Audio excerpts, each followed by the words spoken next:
भक्ति के लिए समय जरूर निकाला करो, थोड़ा ही सही भक्ति। अब आप प्रश्न करो कि महाराज जी भक्ति है क्या, कहां से स्टार्ट करें, किसे भक्ति कहते हैं? आपसे पुनः मैं सवाल कर लूं, बताइए भक्ति किसे कहते हैं? आप बताओ, आपके हिसाब से क्या है भक्ति? आप हैं?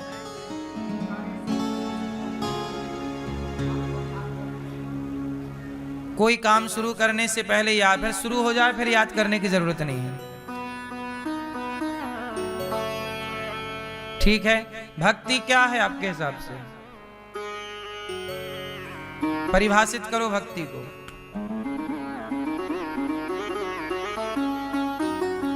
आप बताओ। ठीक है,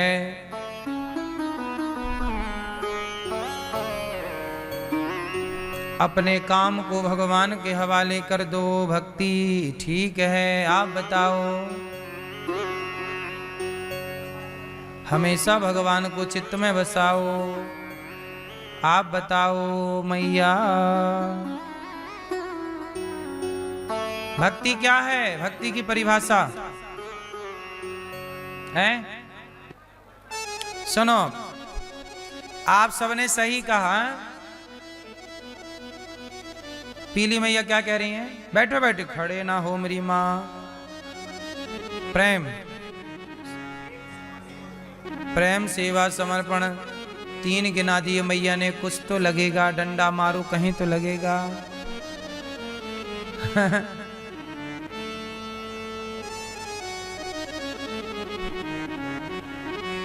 चलो, भक्ति किसे कहते हैं? भक्ति को परिभाषित करना हो तो बहुत सीधी सी बात है। भक्ति किसे कहते हैं? भगवान से प्रेम का नाम ही भक्ति है। भगवान से प्रेम का, यदि आपका प्रेम भगवान से है, ये प्रेम है, उसके बाद कोई औपचारिकता नहीं चाहिए, ना फूल, ना माला, ना मंदिर, ना आरती, ना कुछ। अब आप कहो कि मंदिर जाना भक्ति है, जा तो रहे हैं लोग मंदिर, जाने वालों से पूछो प्रेम कितने लोगों का है। मंदिर में खड़े होके भी कुछ लोग यहां वहां देखते रहते हैं। प्रेम, जितना प्रेम एक मां अपने बेटे से करती है, इतना प्रेम यदि कोई भक्त अपने भगवान से करे तो यही भक्ति है। और क्या भक्ति है? ये प्रेम, भक्ति का अर्थ है प्रेम। क्या है? आप फूल चढ़ा रहे, लेकिन ये फूल चढ़ाने से क्या होगा? ये फूल कोई आपने बनाए हैं क्या? ये ऑलरेडी भगवान का है। इसमें कलर किसने भरा? मिठाई चढ़ा रहे हो, मिठाई में मिठास, शक्कर किसने बनाई? गन्ना किसने बनाया? उसे क्या मीठा खिलाओगे जो गन्ने को मीठा बनाता हो? उसे क्या फूल चढ़ाओगे जो फूल बनाता हो? उसे क्या पैसा चढ़ाओगे जिसके पांव लक्ष्मी जी दबाती हो? कौन सा पानी चढ़ाते हो भगवान को? सारा पानी जूठा है। गंगा का पानी जूठा है। किसका? मछली का। यमुना का पानी जूठा है। किसका? मछली का।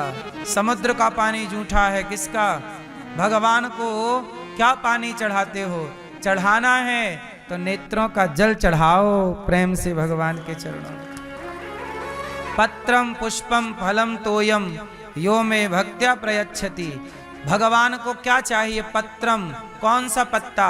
अरे चढ़ाना ही है भगवान को, तो कौन सा पत्ता? तुलसी का नहीं, स्वयं को पत्ते की तरह बिल्कुल हल्का कर दो, अभिमान से शून्य, और स्वयं पत्ते की तरह, तिनके की तरह भगवान के चरणों में समर्पित हो जाओ। मेरी हैसियत तिनका है, मेरी हैसियत इस तिनके से ज्यादा मेरी औकात नहीं है। आपने वस्तुएं खूब चढ़ाई हैं, स्वयं को कब चढ़ाओगे? भगवान को क्या चाहिए? आपका पति आपको पैसा दे, आपका पति आपको माला पहनाए, आपका पति आपको गाड़ी दे, बंगला दे, पर खुद को ना दे, खुद को पड़ोसन के हवाले कर दे, तो आप खुश रहोगी मेरी माँ? आप अपने पति से, आपका पति आपको पैसा देता रहे, कपड़े लत्ते देता रहे, गाड़ी घर देता रहे, लेकिन अपने आप को समर्पित करे कहीं और, चलेगा? बोलो हाँ कि ना? सोचो जरा, आपका पति आपको कुछ ना दे, लेकिन आप अपने आप को आपके हवाले कर दे, पति आपका बन के रहे, तो वो पत्नी खुश रहती है कि मेरा पति मेरा है। जरा सोचिए कि आप सामान्य सी स्त्रियां अपने पति से हार, नारियल, मिठाई, रुपया, पैसा, घर, गाड़ी नहीं, पति से पति को चाहती हैं, तो आप भी भगवान को नारियल, मिठाई, मिष्ठान, रुपया, पैसा, सोना चांदी क्यों चढ़ाते हो? भगवान भी चाहते हैं कि मेरा भक्त मुझे कुछ ना दे, स्वयं अपने आप को मेरे हवाले कर दे, आप अपने को चढ़ा दीजिए। प्रभु आज से हम आपके। किसके बनोगे? किसके बनोगे? अभी किसके बने हो? अभी आप दुनिया वालों के बने हो। लोग कहते हैं कि हम आपके, है ना? कितने लोग हैं जो कहते हैं कि ये हमारी है, ये हमारा है। नहीं, ये मत कहिए। भगवान वो दिन कब आएगा जब भगवान कहेंगे कि ये हमारा है। हनुमान जी ने यही तो किया। हनुमान जी ने अपने आप को चढ़ाया, तो राम जी को कहना पड़ा कि तुम मम प्रिय भरतहि सम भाई। हे हनुमान, तुम हमें इतने प्रिय हो जितने प्रिय हमारा भरत हमें है, इतना प्रिय हनुमान हमें। राम जी ने कहा आप लोगों को वो दिन कब आएगा जब भगवान कहेंगे कि ये मेरा है। आपको दुनिया के लोग कहते मेरा मेरा मेरा, और आप खुश हैं। इसलिए आप चढ़ाना चाहते हैं भगवान को, तो तुम्हें सौंपता हूँ अमानत तुम्हारी। ये अमानत किसकी है? सच बताओ, आपकी आंख, आपका शरीर किसका दिया हुआ है? ईश्वर का दिया। तो वो चढ़ाओ ना, समर्पण इसी को कहते हैं। क्या करोगे? बोलो मेरी माँ, समर्पण। और जो समर्पण कर देता है वो कितना भी बड़ा पापी क्यों ना हो, भगवान उसके पाप को क्षमा कर देते हैं। अब तो ये मेरा हो गया। समर्पण में ताकत है। पहली बात समर्पण पत्रम। दूसरा, भगवान को कौन सा फूल चढ़ाना चाहिए? जोर से मैया, कौन सा फूल चढ़ाओगी? भक्ति का फूल।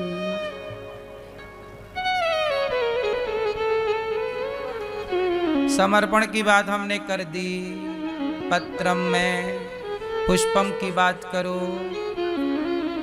फूल का एक नाम है सुमन। बोलो सुमन। सु मतलब सुंदर, मन मतलब अपने मन को सुंदर पुष्प की तरह बना के अपने मन को भगवान के चरणों में समर्पित कर देना। मन, तन भी, और पत्रम से तन, पुष्पम से मन। तन मन दोनों भगवान का।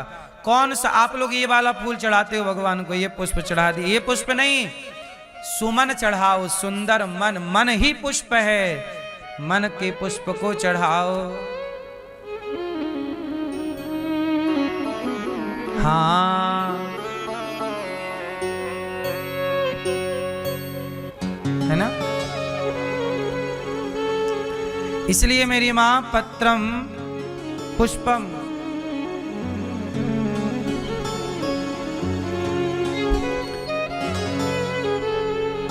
आपको चाहिए कि अपना मन भगवान के चरणों में, और कहीं मन न लगे।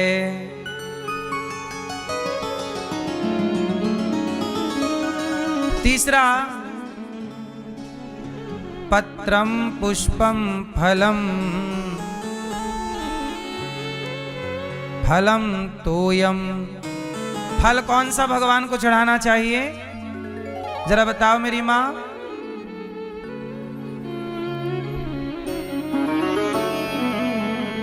पत्रम मतलब शरीर, पुष्पम मतलब मन, फलम कौन सा फल भगवान को चढ़ाएं? फास्ट। जो अच्छे कर्म करो, आपने माला जपा, माला जपने से जो पुण्य मिला, तीर्थ गए, तीर्थ से जो पुण्य मिला, परिक्रमा की, परिक्रमा से जो पुण्य मिला, माँ बाप की सेवा से जो पुण्य मिला, अच्छे कर्मों का फल कहाँ? भगवान के चरणों में। सही है, भगवान के चरणों में कर्मों का फल चढ़ाना चाहिए। और आप ले जाते हो नारियल, तोड़ देते हो नारियल, ऐसे तोड़ते हो जैसे आपके घर पे ही बनते हो नारियल। आपके घर पे बनता नारियल? नारियल कौन बनाता है? ऑलरेडी वो उसकी प्रॉपर्टी है, उसी की चीज उसी को गिफ्ट कर दी। वाह, आपके जन्मदिन में हम आए और आपके घर की टीवी निकालें और आपको गिफ्ट कर दे, साहब हैप्पी बर्थडे टू यू। आपके ही घर की टीवी आपको गिफ्ट कर दी, आप खुश होंगे? क्या कहेंगे? बहुत होशियार हो। भगवान का नारियल भगवान को ही पकड़ा दिया, और पकड़ाया क्या, खुद खा गए फोड़ के।